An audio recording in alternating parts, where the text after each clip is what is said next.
يريد الله ليبين لكم ويهديكم سنن الذين من قبلكم ويتوب عليكم والله عليم حكيم.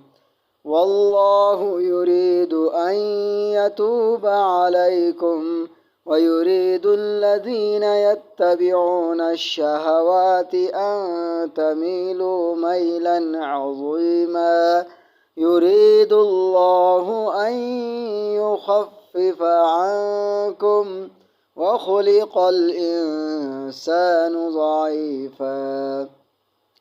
يا أيها الذين آمنوا لا تأكلوا أموالكم بينكم بالباطل إلا أن